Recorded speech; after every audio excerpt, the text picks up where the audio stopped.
You only have to look at someone like Klaus Schwab. He acts as if he's a head of state.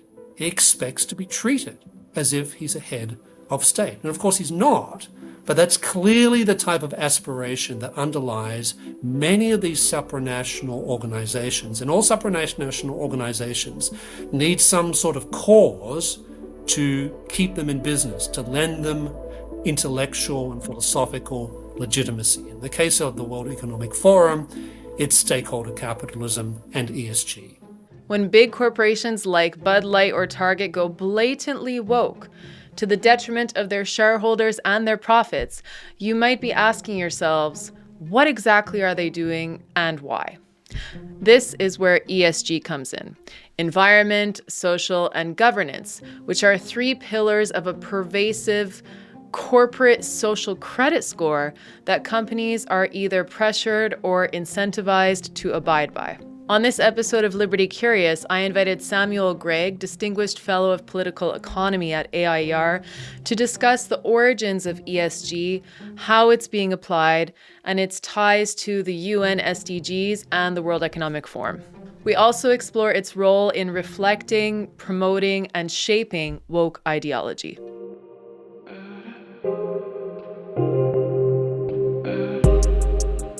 But this is something that a lot of people think, oh, it's the corporations who are doing this. They're just kind of committing suicide. They're going woke and going broke.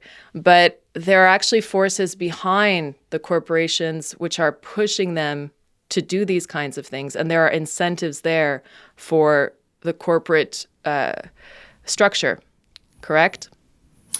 Yes, I think what you said about this being a phenomena that's driven by multiple factors in multiple directions, outside and inside corporations, is exactly right. If you want to look at the origins of ESG, and let me make clear, I'm not wearing a tinfoil hat right now, but much of this actually comes from United Nations documents that were put together in the early 2000s, in which different NGOs committed themselves to basically re-envisaging the entire conception of what business is and what business does. And what they were talking about was essentially lining up business so that it doesn't just pursue profit, but in the pursuit of profit, it promotes environmental, E, social, S, and governance goals at the same time. And many of those NGOs are, of course, very active. They're very active in the corporate world around the world. Corporate America tends to pay attention to them, either because they worry about them or because they're genuinely interested in what they have to say. So that's one area it's coming from. A second area it's coming from is business schools. Now, about 20 years ago, I don't know if you remember this, Kate, there was this thing called corporate social responsibility, CSR it was called. And it was very much a pre-runner to what we call ESG today. And corporate social responsibility was an idea, a theory built by business professors that basically tries to do the same thing as ESG, which is to incorporate these other goals as well as profit into the operations of business. It was very prominent in the 1990s. It went into an eclipse as the economy improved and started to do well, and people started not worrying so much about those sorts of issues. So ESG is, in a sense, a continuation of that agenda. And then there's the other thing, which is, of course, stakeholder capitalism. And stakeholder capitalism, very much associated with groups like the World Economic Forum and its chairman, Klaus Schwab, that is all about trying to get corporations to accept that they just don't have to answer to shareholders. They have to answer to numerous, quote unquote, stakeholders. Stakeholders can be people like your customers, they can be the community in which you live, all of which would be quite normal for business to pay attention to. But by stakeholder capitalism, they mean things like the environment or the latest social or political cause that's fashionable but usually on the left, of course. And that's another direction in which ESG is coming from. Now, I do think there are some people in the corporate world who are true believers. They actually believe in some of this stuff. They want to reorientate business along these lines. I also think there's a good number of corporate executives who basically take the view that they have to react to these types of circumstances. They can't ignore them. And I think what they're afraid of is that if they don't go along to a certain extent with some of these ideas, the government will regulate them into doing it anyway. To which my response, whenever I hear corporate CEOs say this to me, I say is, look, the left will never be satisfied with what you're doing. You will always fall short. Secondly, they will never accept your legitimacy as businesses. Dislike of business, dislike of capitalism, dislike of markets, dislike of profit is simply built into the DNA of the left. That's never really going to change.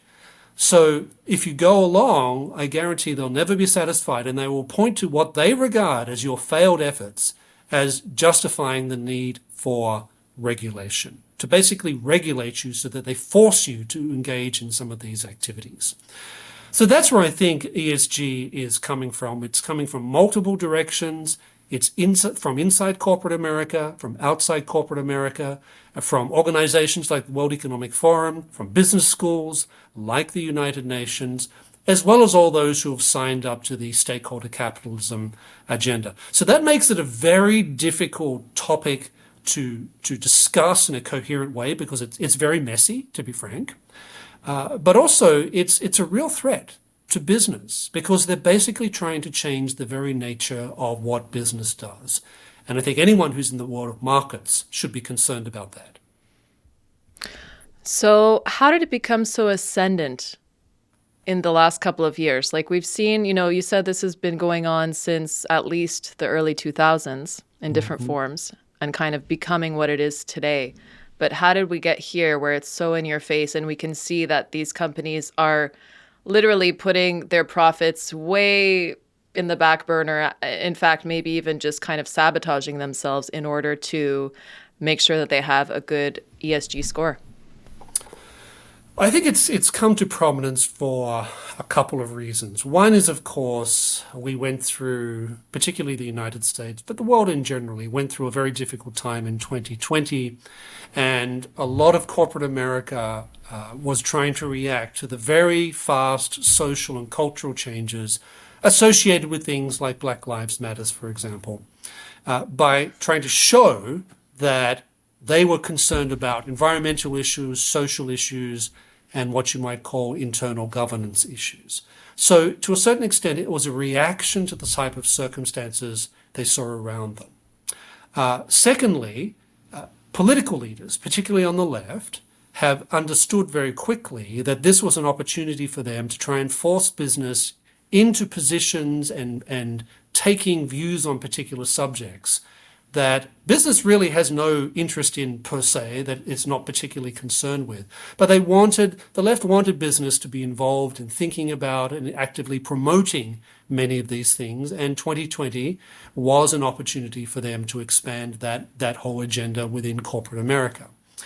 And so we saw this with things like the rise of what you might call chief diversity officers, CDOs, who are basically responsible for promoting many of these goals within companies. And again, I think this was companies reacting to very swift changing circumstances around them, as well as political pressures coming from the left to try and show that they cared about these types of issues. And of course, once you let these people inside the gates, they're very difficult to dislodge. So if you look, for example, at most HR departments of many big players in the corporate world, whether it's America, Europe, Canada, or wherever, you look at the HR departments, they are full of people who believe in these types of things. And it's once they're inside, it's very, very difficult to dislodge them. So I think these are some of the reasons why it's become very prominent. The last thing I'll say in this regard is that some people in the corporate world realized that this was an opportunity to make money. Because the thing about ESG funds is that they typically charge more money by way of fees. And the rationale is, well, of course, you're signing up to promote specific goals beyond profit making and shareholder value. So therefore, you should expect that you will pay more by way of fees. So for some people on Wall Street, this was a fantastic opportunity to make money as well as sound very progressive in their politics and engage in a great deal of virtue signaling. So I think these are the reasons why it suddenly coalesced very, very quickly. And of course, the reaction was slow in coming because when you think about it, why wouldn't you be concerned about the environment? Why wouldn't you be concerned about social issues? Why wouldn't you be concerned about governance questions? And when you realize that the agenda associated with all that is very, very different from what you thought you signed up to, you suddenly find yourself in a position where it's very difficult to back out of these positions without being told that you're the opposite, that you don't care about the environment, that you're not interested in governance issues, that social questions don't matter to you. So it's almost like a perfect storm hit corporate America and the wider corporate world more generally all at once. And now I think business finds itself entangled in many of these schemes. And some of them, I have to say, I think are trying to get out of it now. Yeah, yeah. I can imagine that they might see what could happen to companies like Bud Light and then say, oh my gosh, maybe we shouldn't, be on this train anymore. But you mentioned something interesting there, Sam, as well, which was 2020 as being kind of a turning point in all of this. And again, we don't want to talk about tinfoil hats, but we know that there are things that changed in 2020, and we had the World Economic Forum come out and say, we need a great reset. We need stakeholder capitalism. We need all of these things. And if we also look at cultural revolutions of the past, you see that these things can also take shape very quickly, and things can turn around kind of suddenly. So, big picture, do you think that that's what's going on? It's certainly part of what is happening because I think it's fair to say that progressives in America and around the world have become much more aggressive in pushing their particular cultural agendas in the lead up to 2020 and after 2020 as well. And they're very good at portraying people who even mildly critique some of the things they're trying to do as reactionaries, as people who are haters, who hate particular groups, etc. So it is certainly part of these wider trends that we see happening in Western societies today, whether it's things like the movement for reparations, whether it's things like tearing down statues, all these types of what you might call cultural insurgencies. You can't separate ESG and all its works out from that broader background of a very aggressive, progressive left trying to push its agenda at every level of society. And that includes the corporate world, that includes business. So I'm not sure if you're familiar with James Lindsay from New Discourses. He talks a lot about this kind of stuff as well. And he basically describes the ESG framework as being run by a cartel. So he says there are a very small amount of people who have an immense amount of power over these corporations.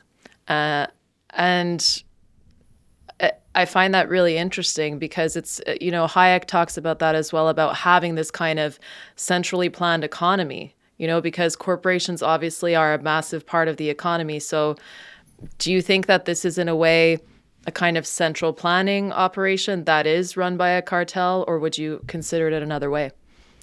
Well, I have two thoughts about that. One is that we do have very large investment funds, like BlackRock, for example, who, by virtue of owning so much stock via the different funds that they run, have a certain degree of influence in corporate boardrooms, right?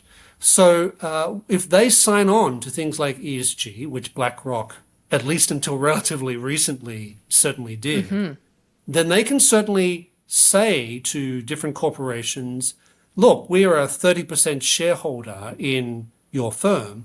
we want to see action on things like ESG or whatever it happens to be, right? So, or DEI, or the particular agendas associated with that. So it's very clear that because of their very large market share, and large market share is not a problem in itself, but because of their very large market share, they're in a position to exert this type of influence upon boards of directors by saying, well, if you don't do what we say in this area, we're going to put people on the board who will do what we want in this particular area. So that's the first thing. In terms of the central planning side of things, I think there is something to that. Insofar as we talked about before, groups like the United Nations in the early 2000s put their weight, and all the NGOs associated with that, put their weight behind this particular type of initiative. They are really trying to reshape the very nature of business and the very nature of capitalism and market economies themselves.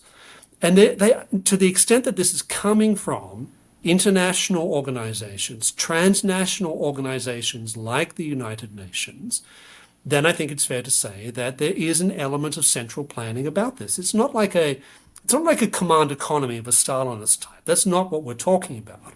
What we are talking about, though, is a high degree of coordination between international organizations, NGOs, international NGOs, but also nation-based NGOs, as they constantly push this ESG agenda in boardrooms, in big businesses, and even in small businesses as well. Now, I think there's a fair amount of pushback against this happening right now, and I'm very pleased to see that, and I think it's going to have some significant effects. But there's no question to my mind that there is an element of central planning to this. It's just not the central planning that our grandparents had to confront. Right. And in a way, maybe the central planning, okay, I won't say that it's worse, because if we talk about Stalin, we could see how that went and led to hundreds of millions of people who died. But if we think about this whole thing in the long run, those were happening at the nation state level, that kind of central planning. And here you just said supranational, transnational organizations who are trying to decide basically what the utopia should look like. So what do you think the dangers of that are in the long run if it does play out uninterrupted and they're successful at whatever their mission is for this kind of, I guess, green new world? Well, I think one way of looking at this is to consider what the World Economic Forum, the WEF, is doing in this particular area. And you can go on their websites and look up the things that they print and the books that Klaus Schwab writes, and it's very clear that he wants what he calls stakeholder capitalism to replace the focus upon profit and shareholder value that is what market capitalism is focused upon. So this is not made up stuff. This is not tinfoil stuff. They are very clear about what they want to achieve. Schwab himself has said we need to completely revisit the way that we think about the economy, and that of course involves rethinking the role of the state, rethinking the role of civil society and NGOs vis-a-vis the economy. So there's no question that this is the agenda that's being pursued. Now, you may ask, what does this look like? What is the goal? The goal, I would argue, is a progressive form of what's called corporatism. Now, by corporatism, I don't mean corporations. What I mean by corporatism is the idea that you have business, civil society, NGOs, maybe unions, etc. And these are all organizations that are coordinated from the top down by the government. And the emphasis is upon building and establishing and then reinforcing consensus on any number of questions, whether it's the economy, whether it's the environment, whether it's things like climate change, whatever it happens to be. And this system, corporatism, is not a new system. It's a system that was deployed in the 1920s and 1930s in countries ranging from Mussolini's Italy to even things like the New Deal. The New Deal was heavily influenced by corporatist thinking. And it's not a sort of command and control arrangement. It's much more about, as I said, coordinating things from the top down. You allow a certain degree of freedom so that businesses can still make enough money, that people feel sufficiently free that they can't say that they are overtly oppressed. But the point is to build, establish, and reinforce a consensus on whatever the topic happens to be. And the point, of course, is that if you disagree with the consensus, if you step outside the consensus, then you have no political support, you have no cultural support, you have no economic support, because corporatism, by definition, doesn't tolerate people moving outside whatever the consensus happens to be. So this is not a new political system. It's a system that was used by different regimes in the 1920s and 1930s. Some people would even argue that it's influential in, for example, the European Union today and the way that the European Union operates. But I think that is the political goal. Now, in the 1920s and 1930s, certainly in Europe, it tended to have a hard right complexion. But in the 2020s West, I would argue corporatism has this distinctive, progressive, left tint to it. So the consensus that they're trying to establish through corporatist means is very much a left-leaning, progressive one that marginalizes very quickly anyone who doesn't sign up to those causes. So how did these organizations like the WEF or the UN become so powerful?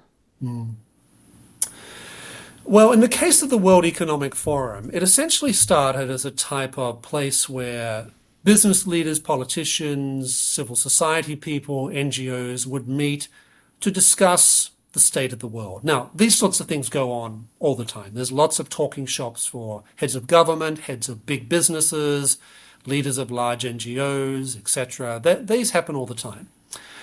And in the World Economic Forum, and its focus was very economic when it first started, that essentially was a type of talking shop as well as an opportunity for networking. That was the real value for many people. They would go and they would network because they would get the chance to meet corporate leaders, political leaders, civil society leaders that they might not otherwise have the chance to meet in one place once a year, Davos in Switzerland. But I would say that in the mid 2000s, going on into the early 2010s, the World Economic Forum started to take on this type of shape of seeing itself as a type of coordinator of the world economy, a way in which you could form consensus and agreement among political leaders from all over the world. So it took on more of the features of a typical supranational institution, like the European Union, for example.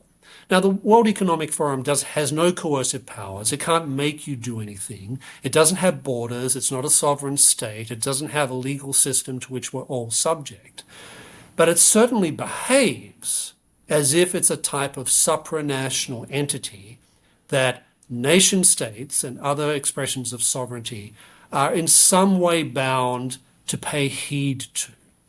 So in that sense, it's a type of private version of the United Nations. The United Nations has relatively limited formal powers. It can't really coerce people to do things without the agreement, certainly of the UN Security Council as well as its broader members. But these organizations do have this type of supranational aspiration that has become more and more apparent over time. And you see this most vividly in an institutional and political form, concretized in something like today's European Union. Very much a supranational institution, which does claim some type of sovereignty, which does claim some type of legal authority over its members, etc. So if you look at these organizations, that is broadly the direction in which they are moving. And again, this is not tinfoil hat stuff. This is very clear from their own documents, from the things they say, from the way they act, what they write, how they present themselves. You only have to look at someone like Klaus Schwab. he acts as if he's a head of state. He expects to be treated as if he's a head of state. And of course he's not, but that's clearly the type of aspiration that underlies many of these supranational organizations. And all supranational organizations need some sort of cause to keep them in business, to lend them intellectual and philosophical legitimacy. In the case of the World Economic Forum, it's stakeholder capitalism and ESG. Okay. So if we think about the United States particularly, it obviously has a very different structure than European countries or the European Union. And it seems that there are more protections provided by the Constitution. But what we saw with the New Deal back in 1933 was that there was kind of this covert change that happened to the architecture of America, where it had some elements of corporatism. But it wasn't so overt as, like I said, what we saw happen in Europe during, let's say, the Second World War, or maybe what's happening now in Europe, where they're blatantly saying we're going to do these things. So do you think that there's a danger for Americans, both regular citizens, politicians, people at all levels, to not really see what's happening and to not see the dangers of ESG and of this whole thing? Yes, certainly I think if you look at the United States, and my colleague and our friend Philip Magnus of AIER has written a lot about the historical dimension of this and how things like the New Deal and the Great Society, for that matter, how these things took hold. And what's interesting is that in the case of the New Deal, this was presented as an emergency response to a catastrophic situation. In the case of the Great Society, this was presented as a type of whole of government approach to, quote unquote, abolishing poverty. So there's always a cause, whether it's a sort of a good long-term cause like reducing poverty, or what seems to many people at the time to be an absolute necessity, which is how do we get ourselves out of the Great Depression? These things are typically presented as emergency measures, as things that are necessary for the moment or until we've dealt with a certain problem, and then the problem will go away and we can get back to the way that things were. But as we know, that's not actually how it works. Once you set these institutions up, they acquire a legitimacy and a momentum of their own. They get very much into the business of protecting their turf and expanding their bureaucratic power. I don't know a bureaucracy that's intent on trying to reduce its scope or trying to reduce its power. By definition, as people like Max Weber pointed out in his great book on bureaucracy, this is the way that bureaucracies tend to metastasize. So if you're living in those conditions, it's very easy to think, well, this is just going to be on for a year or so, and then once we're out of this recession, once we're out of this depression, all these things will go away and we can get back to the America that we thought we lived in. And of course, that doesn't happen. So in the case of something like ESG, this is being very much presented in terms of the need to respond to, first of all, the climate change agenda. This has been seen as the way in which American businesses can respond to what is being presented to Americans in the world as this potential climate catastrophe that they argue is almost upon us. So that's the emergency situation which is being presented. And so people think, well, if I put my money in ESG funds, then I can be sure that I'm making a strong contribution by the way I invest my money to promoting these environmental and social and governance goals.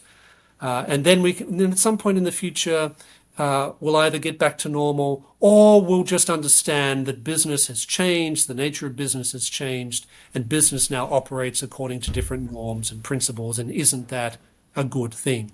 So you have this strange combination of emergency situations, of a sense that one needs to do something in response to this emergency situation, But over time, it's very easy to become used to these things, to start to think, well, this is just the new normal. So it's now normal that we have this big administrative state in the United States. It's now normal that the government consumes 37% of national GDP. It's now normal that the government is expected to be involved in regulating the economy in ways that would have seemed incomprehensible. Even to someone like, I suspect, even someone like Franklin Roosevelt would have found some of the regulation to which we're subject today incomprehensible. So that is how I think it's presented. And it's very easy to acquiesce initially because you're concerned that we need to deal with this emergency situation. And in emergency situations, we're always willing to tolerate things we would never otherwise tolerate in normal circumstances. And then we can very easily get used to it. And the problem is, by the time people wake up and realize we need to push back, pushing back can be very, very, very difficult because bureaucracies will resist. They will resist as much as they can any attempt to curtail their power. So that's really interesting, Sam. And I'd like to touch a little bit on the whole climate catastrophe for a moment, because I think that this is a really important thing to talk about and to go kind of deeper into, because I don't know that everybody understands just how dangerous it is.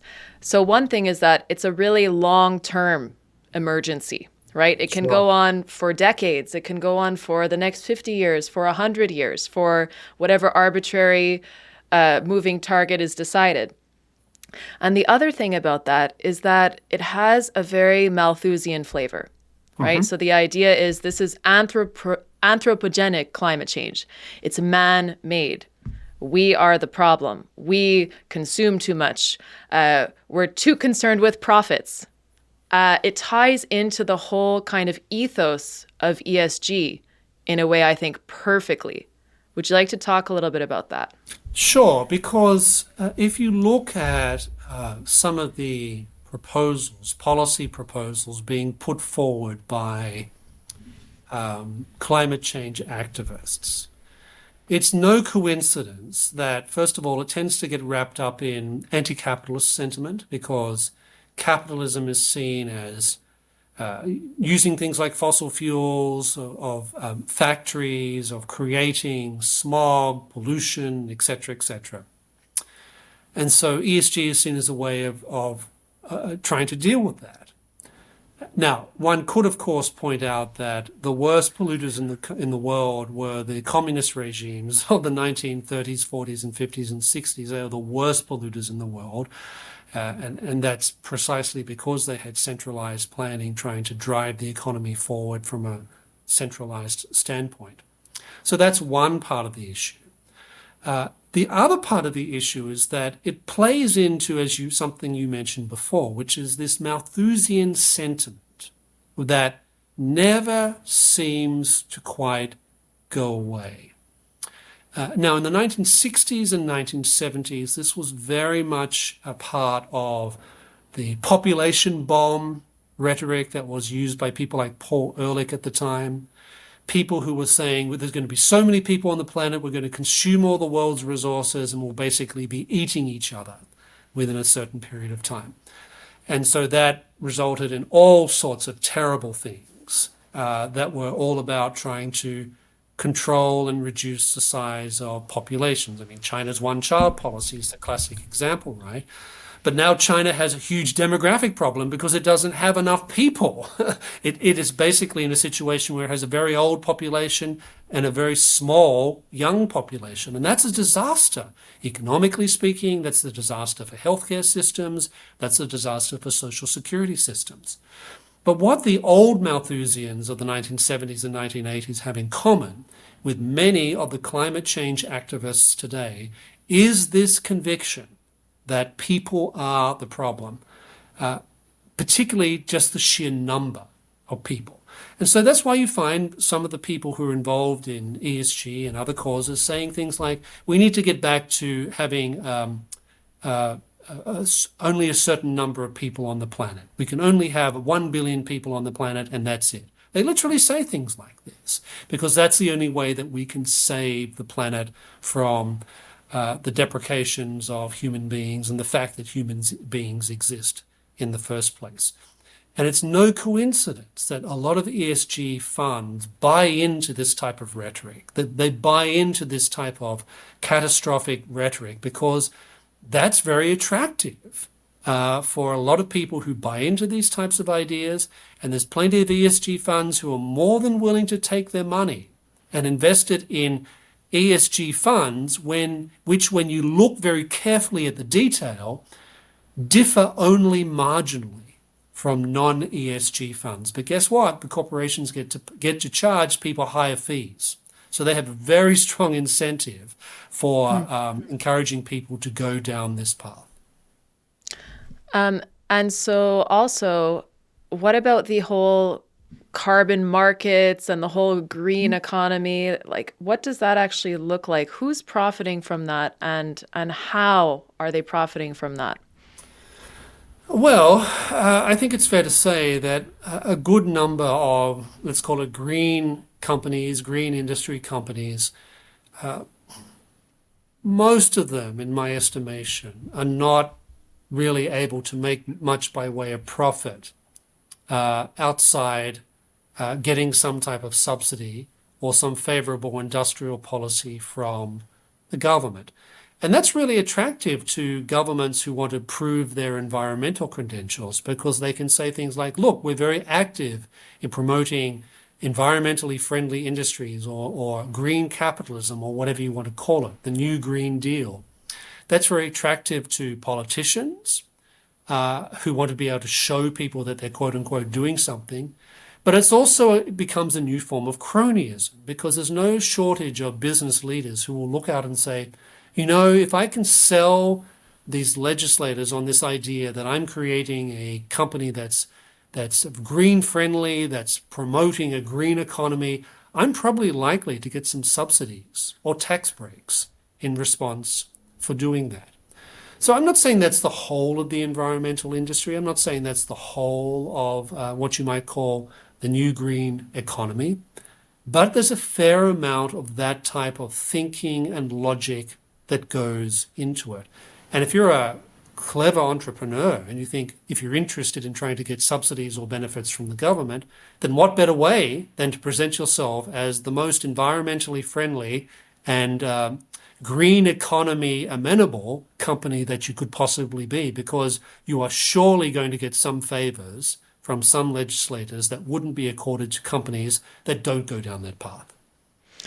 Okay, so that makes a lot of sense, Sam. And that's what I meant by profits. I didn't mean actual profits to the companies, because as we know, these are less important now than those kinds of favors. So another thing about the whole ESG structure, I think as well, is if you look at it in the way that it might be destructive or self-destructive to certain corporations, and we look at incentives behind that as well, like let's say Bud Light, why would you destroy your company? Why would you do this, right? Well, if there is indeed some kind of utopia that's at the end of all of this, well, maybe if you make this sacrifice now, there's an incentive for governors of these boards to say, well, I will be favored later on. I will be given maybe monopolistic powers later on. We'll have less corporations and we're going to come out surviving. If we throw ourselves into the fire now, maybe later on there will be some benefits. Do you think there's anything to that? I think there's something to that. I mean, let's take the case of Bud Light. So what's interesting about that is, remember, they hired a new director of marketing who was, by any standard, politically very progressive, if not outright woke. And if you look at this story, so the argument was that Bud Light needed to appeal to younger audiences beyond its usual constituency of beer drinkers if they were going to make sure that they maintained market share going forward into the future. So how do you do that? Well, you have the transgender activist, et cetera, promoting beer. And of course, the marketing director thought this, obviously, but was part of this, thought this was a great idea. And it was also a way of flashing, if you like, Bud Light's progressive ESG credentials, etc. And so I have to think that there was a type of economic calculation going on. They're trying to think about their target audience and their future market, right? So they're thinking younger people tend to be more sympathetic to these things. So we need to show that we're sympathetic to these things so that younger people will keep drinking Bud Light beer in the future. Well, it turned out to be a colossal mistake for a couple of reasons. One is that they totally misread their customer. I mean, totally misread that. Secondly, it's pretty clear, I think, that politics and political concerns trumped attention to who actually were their customer base. Thirdly, I think it's pretty clear, and this goes beyond Bud Light, that some people just want to purchase products without being lectured to or being told that they're somehow making themselves part of a particular type of political movement simply by consuming a particular product. You know, sometimes people just want to have a glass of wine. They just want to have a beer. They just want to have a glass of whiskey. They don't particularly want to be lectured or subtly or not so subtly told that they need to get on board with particular cultural and political agendas if they're going to be seen as respectable people. So I think that's what was infuriating people. It wasn't that they had necessarily had strong views on any particular given subject. It was the notion that business was hectoring them about social and cultural causes that, strictly speaking, are a distraction for what business is supposed to be doing. Now, my guess is that Bud Light thought, well, we've seen these consumer boycotts before, they'd never last. We'll get back to business pretty quickly. If there's a backlash in the long term, we'll do very well. Well, it turned out not to be the case because I think this was a different market. This was a different type of customer constituency. And also because Bud Light is such a big company and so many people use its product that so many more people were impacted by this frankly propagandistic effort to try and associate beer drinking with particular social causes. And it's not as if people don't have a choice about going somewhere else to get a beer. Right? They can go to many, many other places to get a beer. So this was a classic miscalculation, a perfect storm for Bud Light. But I think you're right. I think they were looking with an eye to the future and how they thought social and cultural trends were likely to go. And it turned out that that calculation was deeply mistaken. But you don't think that it's possible that there were certain people there, and maybe there still are people there now who think it doesn't matter that this just happened here. It doesn't really matter because the people, the cartel, let's say, of ESG saw the move that we made, and they're going to know once we move into this kind of new era that they can count on people like me, and they might put me on the board of X company or whatever it is. Yes, I think there is something to that insofar as if you believe that ESG is the future, whether as a matter of personal conviction or whether you just happen to think that that's where the market is going, then in a sort of very long-term strategic calculation, you could see how some people might say, well, we'll take some losses now, but in 10 years' time, we will benefit either personally or our company will be better positioned than others to operate in an ESG-dominated economy. So I think there is some truth to that. You can see how some people might make that type of calculation. And it would certainly be pleasing, at least to some people who run some of these very big ESG funds, some of the very big fund owners who do this. But it turned out to be a serious miscalculation, not just in terms of the immediacy of losing so much market share, losing so many customers. I mean, I'm sure you've seen these videos of people putting cans of Bud Light up on up on walls and then using machine guns to destroy them. I mean, I'm sure Yes. they never expected this type of visceral pushback against what they had done. But the other thing, of course, is whether we're going to end up in an ESG-dominated economy, I think, is becoming more of an open question now, insofar as the backlash that some companies, not just Bud Light, but Target, for example, and others are experiencing as a consequence of associating themselves with agendas, political and cultural agendas that many people around the world do not like, especially when it concerns children. That's when they really start to get very angry about these agendas being pushed. We'll start to see how long some of these bigger firms and big fund managers stick to this ESG agenda. I find it fascinating. I'm sure you've noticed as well, Kate. Larry Fink, BlackRock, Mr. ESG, now saying, I don't like the term. I think it's become politicized. I think we need to step back and rethink some of these things.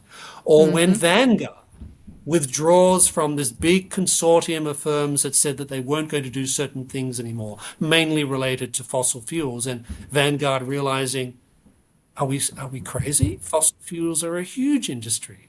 That's one of our biggest source of energy. How can we possibly say that we're going to be against these sorts of things?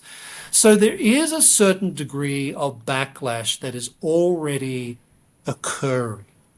And that, I think, may cause some business leaders to rethink this sort of long-term strategic calculation that you're pointing to. Because if ESG turns out not to be the future, if ESG goes the way of corporate social responsibility, then they're going to have some big questions that they're going to need to answer to their shareholders.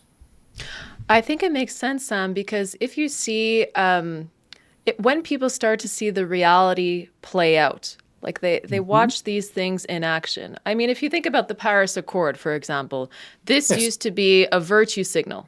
Politicians would sign up for it. They wouldn't actually do anything.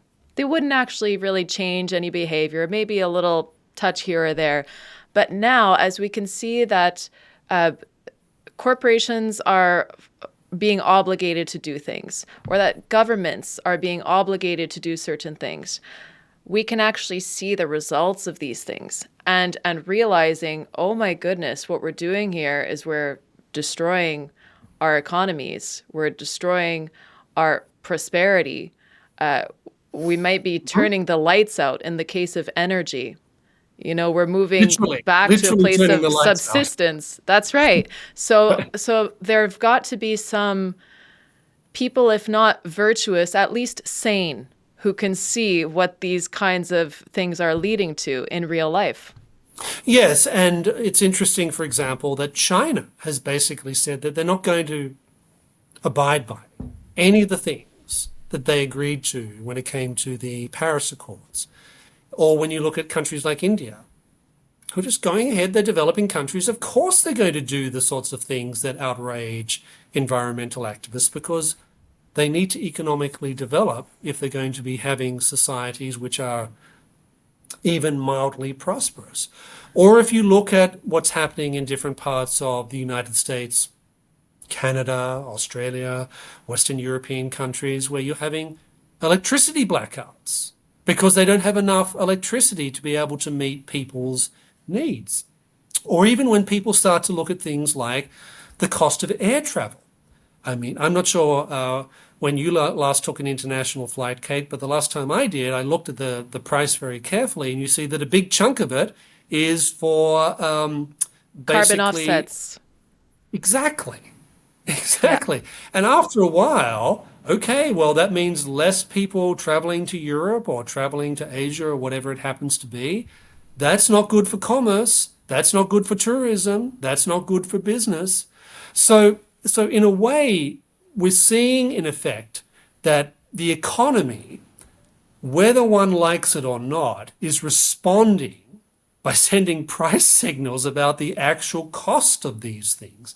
So if you want to live in California and you want to have lots of fires because you're unwilling to burn the undergrowth that fuels many of these fires because of the environmentalists, or if you're having blackouts in the middle of July or in the middle of December when you've got extremes of heat and cold, because you don't have enough electricity and you're having to engage in electricity rationing because you thought that solar panels were going to somehow substitute for fossil fuels, then of course there's going to be severe economic consequences to this. Now, political leaders can deny these things for long periods of time.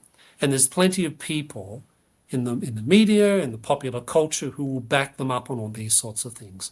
But at some point, it becomes just very, very difficult to deny. And that, I think, is where we see a certain degree of hope, right? Because economic reality at some point comes crashing in on people's lives. And at some point, I suspect that even the most progressive, unemployable trust fund baby in New York is going to be upset when he doesn't have enough electricity in his apartment to be able to watch shows on their iPad. Netflix At some or point, whatever. those Yeah. economic realities are going to hit home. It's the same with ESG, right? So ESG funds typically underperform when it comes to returns, and yet they ask you to pay more. So at some point, even very progressive people are going to say, why am I paying more by way of fees and getting less by way of actual returns? At some point, even they will start to ask these questions. So that's interesting. So that's maybe where part of the hope can lie. Because I guess, just to kind of wrap up what we're talking about here, the question is, how, damaging can this get for regular people? And I guess you just maybe gave the answer. That is maybe the solution in a sense, or part of the solution to it, is that people start to see, how it's really going in their lives. But do you think besides that, there are other types of solutions, other ways to kind of hit back against the ESG thing, maybe legally? Yes. How can you fight back? Absolutely. And in fact, I think in the United States, we've seen some very good examples of that. And that it's primarily through the legal system. Because corporate law in the United States is very clear that shareholder primacy is what matters, and that corporations, certainly publicly traded corporations, have a fiduciary responsibility to their shareholders above all else. And what's been very interesting in the way that, for example, some of these red states have been responding to the ESG agenda is, of course, by withdrawing funds from big fund managers like BlackRock and saying, as long as you're pursuing these crazy ideas, we're not going to invest in you. Now, that's really the amounts concerned, considering how much an outfit like BlackRock manages or has under management, is relatively small. But that's terrible PR for a company when entire states are saying, we're withdrawing our pension funds from anything to do with BlackRock or whoever it happens to be, because we're not interested in playing the ESG game. Now, what's interesting about this is that the letters that are sent in these cases, they start off by talking about how they don't like woke companies, they don't like businesses getting into these fights.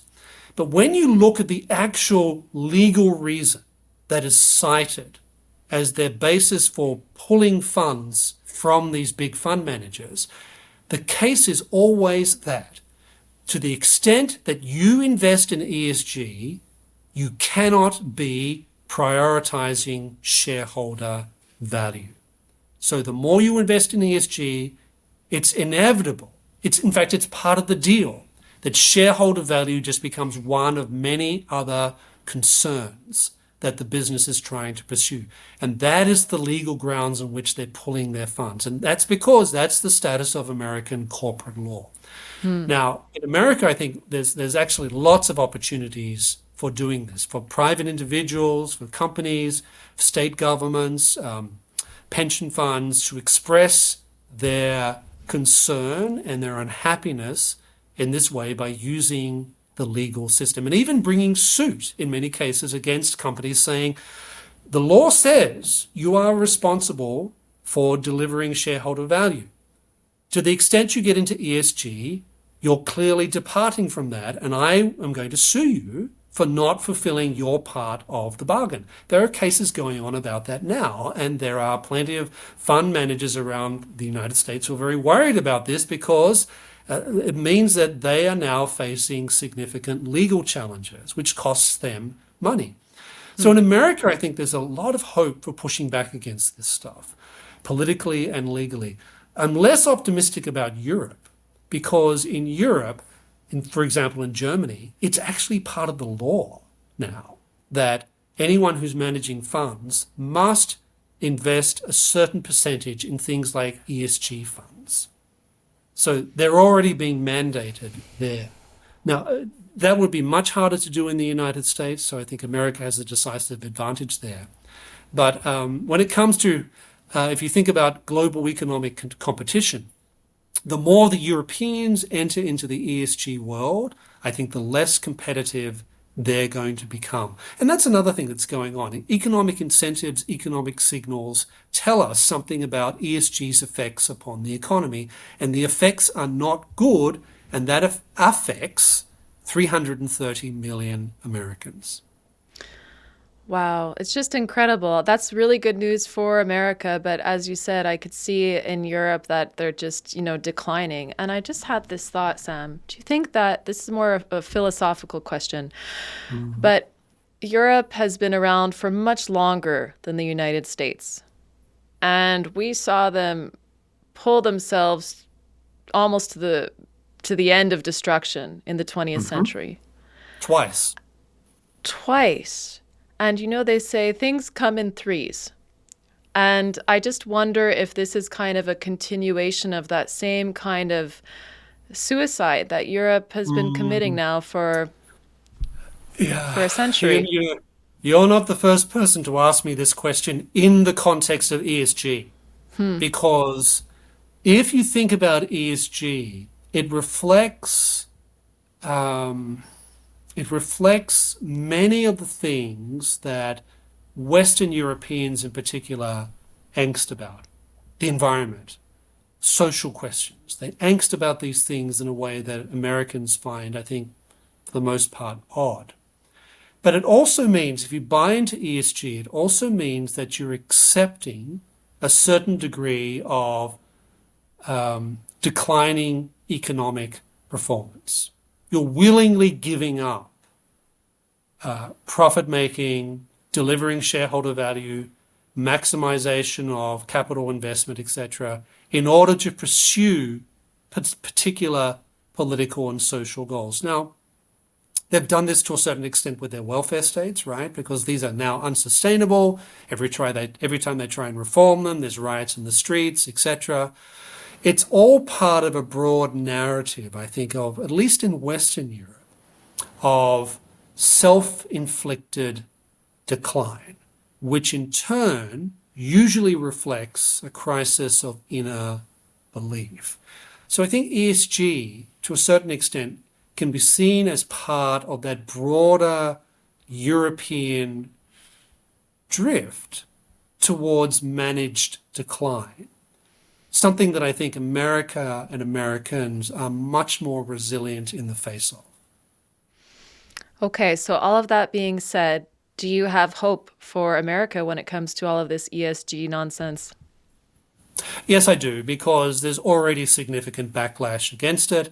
I find it fascinating that large swathes of corporate America, and particular individuals who sort of symbolize corporate America, are now trying to put some distance between themselves and ESG, trying to disassociate themselves from the term. I find it fascinating that you're finding companies are looking at what's happened to outfits like Bud Light or Target and saying, really, do we really want to play this particular type of game? And also they're becoming aware, I think, that there are some political movements in the United States that would like to regulate them down this path anyway. So I think in the business community, there is more awareness of this. There's also more awareness of the sheer incoherence of ESG. When you start to dig into what it actually means and how it operates, it becomes very quickly that apparent that this is not a coherent way of looking at the world. It has great difficulty proving that it actually achieves what it says it achieves, and it produces less by way of returns, and that's something that Americans are rightly concerned about. So ESG has lost, I think, the lustre, the sort of the tide, I think, is no longer quite with it in a way that it was, say, 2 years ago. Now, my hope is that it will go the way of things like corporate social responsibility and be consigned to the graveyard of made-up business school acronyms that exist in the United States. My fear is that in 10 years' time, we'll be revisiting this, but they'll be using a different acronym and a different type of language to try and legitimize what they're trying to do now. But I do think that ESG at the moment is now under pressure in a way that it clearly wasn't even 6 months ago, and that's a good sign. Well, that makes a lot of sense, Sam. And it's just kind of how things come in waves, and then you have to kind of push them back down again and then they resurface. And we didn't have time to get into this today. I'm really glad that we looked into kind of more of the technical aspects of ESG, but I'd really like to, in another discussion, get into the philosophical aspects of it and how it ties into neo-Marxism or critical theory or things like that. And this makes sense when you say it may come back up again. It seems to be how those bad ideas come back up again in time. And then you have to challenge them again. Never lost. The battle of ideas is endless. Yes, exactly. Exactly. Well, thank you so much. This has been a great discussion. I learned a lot, and I hope our audience have as well. Do you have any last thoughts that you'd like to share? When Elon Musk described ESG as a scam, he was right. Perfect. Thank you so much, Sam. Thank you, Kate.